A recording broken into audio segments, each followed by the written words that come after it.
आदाब, मिलिया टाइम्स में आपका स्वागत है। मैं हूं मिराज आलम। मेरे साथ इस वक्त मौजूद है स्थानीय सांसद है सुनील कुमार पिंटू जी। इनसे हम जानने चुनावी कैंपेन करने आए थे, इनको जानने की कोशिश करें। जी सर, क्या है आज बाजपट्टी विधानसभा से एनडीए गठबंधन की उम्मीदवार जो 2 बार से पूर्व से इस सदा का प्रतिनिधित्व कर चुकी है, तीसरी बार बाजपट्टी का प्रतिनिधित्व करने के लिए डॉक्टर रंजू गीता ने आज नामांकन दिया।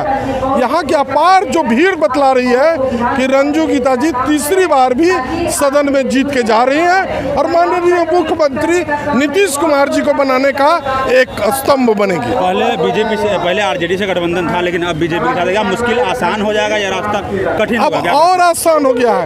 एनडीए गठबंधन से हम लोग 2010 में भी सीट जीते आप सांसद है। ओवरब्रिज का सबसे बड़ा काम लटका हुआ है। वो मानता हूँ, कितना टाइम है? वो थोड़ा और समय लगेगा। मैं उम्मीद लगा रहा हूँ कि 1 से 2 महीने में शुरू हो जाएगा। पिंटू इनका साफ कहना है कि सीतामढ़ी का सबसे बड़ा मुद्दा जो है वो ओवरब्रिज का है। ओवरब्रिज से पूरे जो है यातायात रुक जाता है। 1 से 2 महीने बिल्कुल कार्य इनका जो है शुरू हो जाएगा।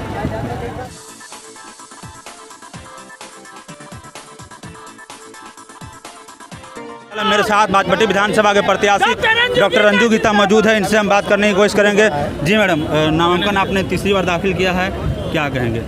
मैं सबसे पहले अपने नेता और राष्ट्रीय जनतांत्रिक गठबंधन के सभी नेता, प्रधानमंत्री महोदय नरेंद्र मोदी साहब, परम आदरणीय विकास पुरुष माननीय मुख्यमंत्री नीतीश कुमार साहब और हम पार्टी के पूर्व मुख्यमंत्री आदरणीय जीतन राम मांझी साहब और मुकेश सहनी जो वीआईपी पार्टी के हैं, मैं उन सबों के प्रति आभार प्रकट करती हूँ, साधुवाद देती हूँ कि उन्होंने तीसरी बार मुझ पे विश्वास जताने का काम किया है। और सबसे ज़्यादा मैं अपने बाजपट्टी विधानसभा के महान मतदाता मालिकों, अपने शुभचिंतकों और अपने कार्यकर्ता साथियों के उत्साह को सैल्यूट दागती हूँ कि उन्होंने जितने उत्साह से आज का जो नामांकन, मुझे बोलते हुए शर्म आती, मतलब कमी महसूस कर रही हूँ कि ना हमने पानी पीने का व्यवस्था कराई ना खाने का, लेकिन इन्होंने जो काफिला जो निकाला, जो जहाँ मैं जिस सड़क से, जिस मोहल्ले से, जिस गांव से गुजरी हूँ, जिस प्रखंड से गुजरी हूँ, वहाँ लोगों का जन सैलाब उमड़ा। पिछली बार जो मैडम गठबंधन था वो आरजेडी के साथ था, इस बार जो है आपका गठबंधन बीजेपी के साथ है, तो क्या मुश्किल का सामना करना पड़ेगा या रास्ता और आसान होगा, कैसे कहेंगे? चुनाव ये जैसे मिक्सअप होता है ना, मैं उस पार्टी की विधायक रही हूँ और उस बैनर तले मुझे काम करने का जो मौका मिला है, मैं अपने आप को सौभाग्यशाली समझती हूँ, क्योंकि सावित्रीबाई फुले को जो उस समय महिलाओं को जो परेशानियों का सामना करना पड़ता था, वो आज के बिहार में महिलाओं को कोई कहीं परेशानी नहीं। एमआईएम का गठबंधन भी चुनाव मैदान में है, क्या कहेंगे?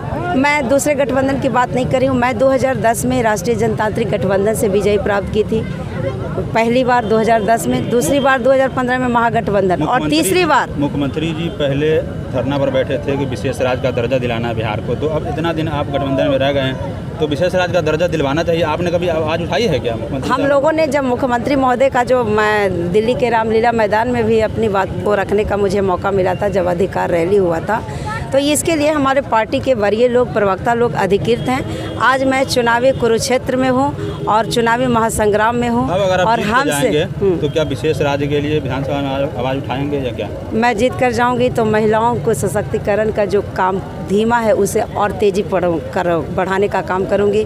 हमारे युवाओं का जो रोजगार की समस्या, विशेष राज्य के लिए तो जो पिछड़े राज्य है उन्हें विशेष राज्य का दर्जा तो चाहिए ही चाहिए। बिहार अगर पिछड़े पंक्ति में है तो उसे भी चाहिए, जैसे पंजाब है और भी जो छोटे छोटे राज्यों हैं उन्हें भी। लोग अनशन पर नहीं बैठे, नीतीश कुमार जी अनशन में बैठ चुके थे विशेष राज्य का दर्जा दिलाने के लिए, तो उसके अलावा जो बाकी काम बाजपट्टी का विकास कर रह चुका है उसमें कितना तेजी लाइएगा? विभाग में कमी मैं अपने क्षेत्र में 2010 में यह विधानसभा ही मेरा पहले परिसीमन में पहली बार स्थापित हुआ है और आज़ादी के 76 साल बीत गए और 76 साल माइनस 10 साल मैं काम की हूँ। आप खुद अपने चैनल के माध्यम से या अपने रिपोर्टर के माध्यम से आप किसी भी सुदूर से सुदूर पंचायत में जाएंगे तो वहाँ सड़कों का और पुल पुलियों का जाल बिछाया है। उसके बाद घर घर में बिजली लगवाने का काम की। पर्यटन के दृष्टिकोण से जो हमारे भगवान बुधायन सर स्थान था उन्हें भी पर्यटक क्षेत्र में और बड़े विस्तार से स्वास्थ्य केंद्र जो अभी ब्लॉक स्तर पे चल रहा है, उस पर क्या फोकस कीजिएगा? नहीं, आप मेरे 3 प्रखंड है, मेरी तो वो चुनौती थी और मैं 2010 में जीतने के तुरंत बाद ही 3 प्रखंडों का जो प्राथमिक स्वास्थ्य केंद्र था उसे सामुदायिक स्वास्थ्य केंद्र में उत्क्रमित कराते हुए और अच्छी खासी पहले 2005 से पहले पीएससी के क्या स्थिति थी, झोपड़ी में नानपुर ब्लॉक का मेरा एक खंभे पे झोपड़ी रख के और पीएससी चलाया जाता था और वहाँ मरीजों की संख्या जो थी एक दिन में एक मुश्किल से आते थे। और आज मैं नहीं कर रही हूँ क्योंकि मैं जनता दल यूनाइटेड की विधायक हूँ और प्रत्याशी हूँ राष्ट्रीय जनतांत्रिक गठबंधन की। यह राष्ट्रीय औसत कह रहा है कि आज के डेट में एक महीने में 10,000 मरीज वहाँ इलाज के लिए आते हैं। वोटर को मैडम कैसे लुभाएंगे इस बार, क्या कहेंगे? अल्पसंख्यक हो, अति पिछड़ा हो, दलित हो, महादलित हो, सामान्य वर्ग के लोग हों, सबों लोगों से मेरे घर घर का बेटी बहू का रिश्ता है और मुझे आशीर्वाद इतने लोगों का मेरे सर पे आशीर्वाद है क्योंकि हमने किसी को छोटे भी हो तो उससे बड़े स्नेह से मैं पेश आई हूँ, बड़े हैं उन्हें मैं चरण स्पर्श करती हूँ।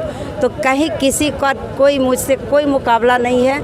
मेरा आचार से, मेरा व्यवहार से, मैं ट्रेन में सफ़र करती हूँ तो मुझे देख करके अगर मुझे अगले को आइडेंटिफाई करती हूँ कि मैं एमएलए हूँ तो अगला आदमी पार्टी का नाम लेता कि ज़रूर आप जेडीयू और नीतीश कुमार के पार्टी के विधायक हैं। तो हमें कहीं कोई दिक्कत नहीं और मैं सौभाग्यशाली हूँ कि हर घर, हर वर्ग, हर धर्म के लोग में मैं फिट हूँ और हैट्रिक लगाने से मुझे कोई रोक नहीं सकता। ये स्थानीय विधायक है, दो मरतबा जो है वो विधायक रह चुके हैं। इनका साथ कहना है कि जब हम तीसरी बार विधायक जीतेंगे तो विशेष राज्य के दर्जे की आवाज़ भी उठाएंगे और प्राथमिकता स्वास्थ्य केंद्र है उसको भी सुधार किया जाएगा, शिक्षा को सुधार किया जाएगा, जो बाकी गति काम रह गया है उसको में गति लाया जाएगा। कौन जीत रहा है बिहार, किसकी बनेगी सरकार? 15 साल लालू प्रसाद, 15 साल नीतीश कुमार, किससे आई बिहार में बहार? कौन है सीएम की कुर्सी का हकदार? कितनी सीटों पर जीत रही है ओवैसी की पार्टी? छोटे छोटे दलों से क्या फर्क पड़ रहा है वोट पर? दिखाएंगे हर खबर, हर समाचार, पेश करेंगे हर सीट का सर्वे, बताएंगे पब्लिक का मूड, दिग्गजों की सीट पर रखेंगे बारीक नजर।